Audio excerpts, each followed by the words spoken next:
முப்பத்து மூவர் அமரர்க்கு முன் சென்று கப்பம் தவிர்க்கும் களியே துயிழாய் செப்பமுடையாய்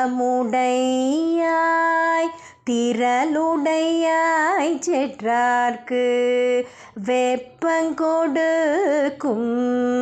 விமலா துயிழாய் சேப்பன மென்முளை செவ்வாய் சிறுமருங்குல் நப்பினை நங்காய் திருவே துயிழாய் ஊக்கமும் தட்டொழியும் தந்துண்மணாலனை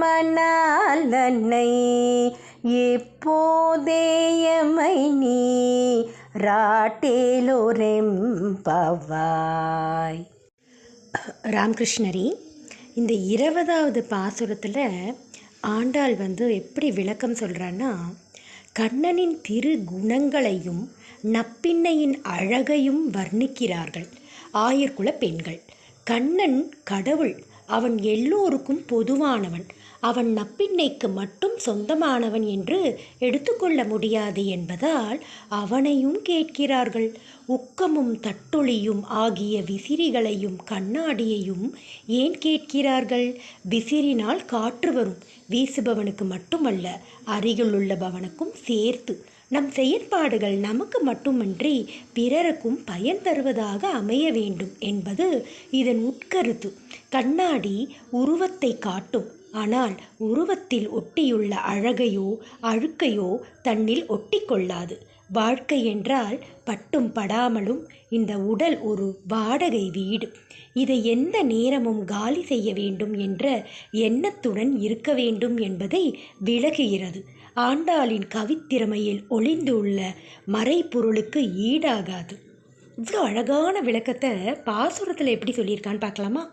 33 கோடி தேவர்கள் இருந்தாலும் அவர்களுக்கெல்லாம் முன்னதாகவே சென்று பக்தர்களின் துயர் துடைக்கும் கலியுக தெய்வமே நீ எழுவாயாக.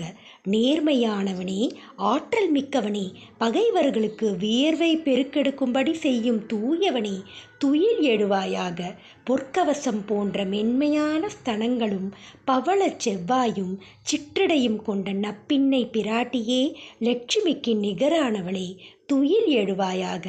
எங்களுக்கு விசிறி கண்ணாடி ஆகியவற்றையும் உன் கணவனாகிய கண்ணனையும் தந்து இப்போதே எங்களை அருள்மழையில் நினைவு செய்வாயாக அப்படின்னு அழகாக பாசுரத்தில் ஆண்டாள்